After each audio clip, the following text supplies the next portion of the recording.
Good afternoon and good morning. My name is Yael Weinstock and I work at the International School for Holocaust Studies at Yad Vashem.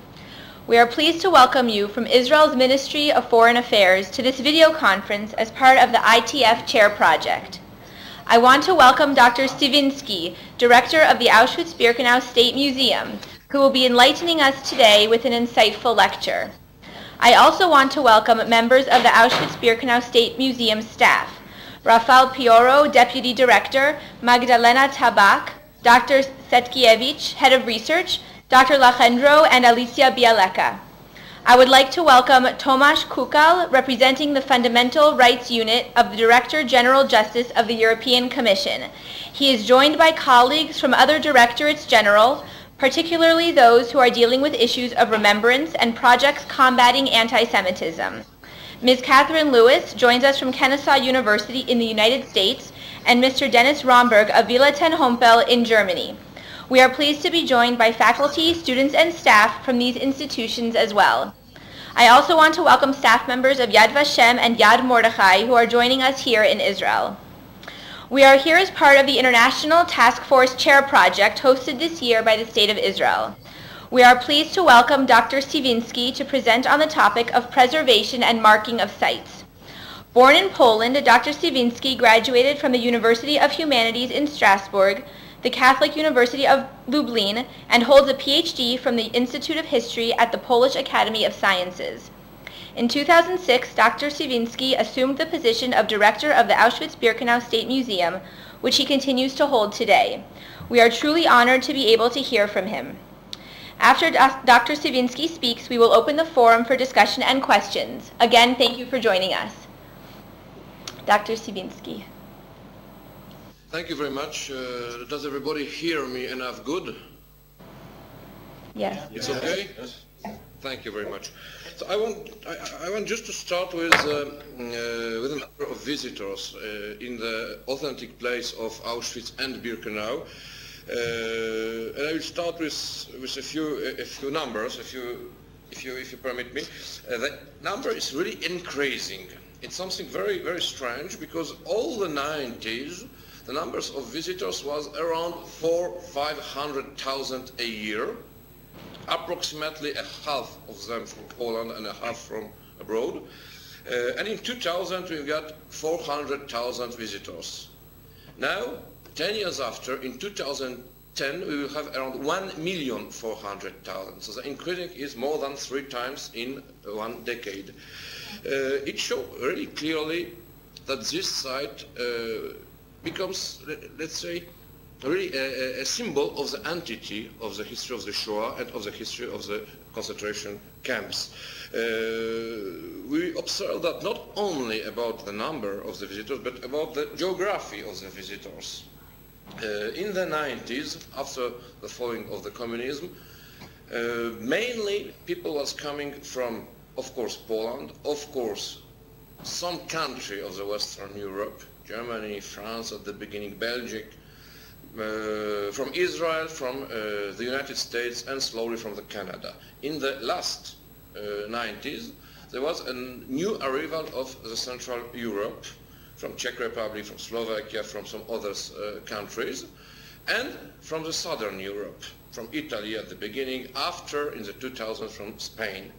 But in the 2000s there was a new geography that appears in the visits.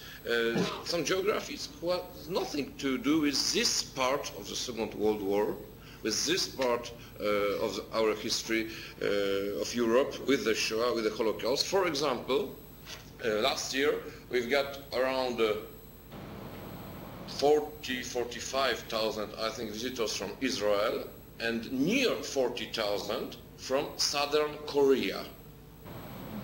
A completely different, of course, history, a completely different world, but that shows very, very well that this site becomes a symbol that overpass, let's say, the history of the Shoah in Europe. It is a site that speaks to different cultures and to different traditions. It's something very interesting and it's something relatively new.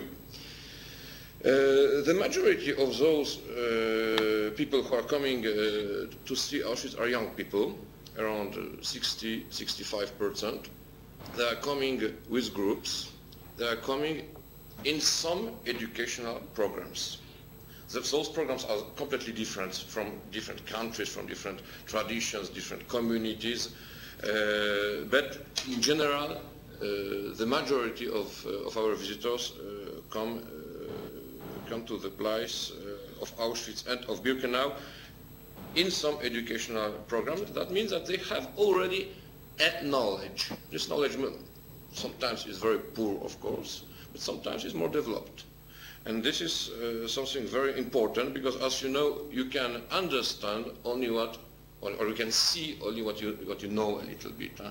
You cannot, let's say, during 3 hours of visit, have a deep understanding of this site if you arrive completely free of knowledge. It's something very, very difficult to create because of emotions, because of the immensity of the problem.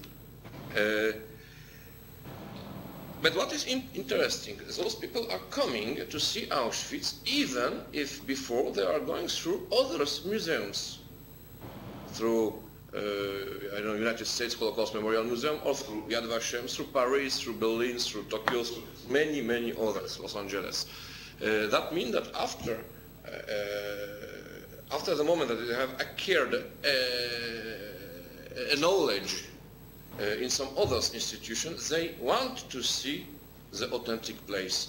And this is, I think, something very, very important, maybe fundamental, because it permits us to understand that the authenticity plays an enormous role in the understanding of the history of the Shoah. Because people who are going through other museums wanted to see the authentic place. This is what is different between Auschwitz and, of course, Yad Vashem or the others institutions like the United States Holocaust Memorial Museum, that here we are focused, we are based, we are, our fundaments is the authentic place. Maybe the only one authentic place that remains as it was until now. We know very well that Treblinka, Sobibor, Belzec, Kulmhof was completely destroyed before the German evacuation of those territories. So what is the role of this authenticity?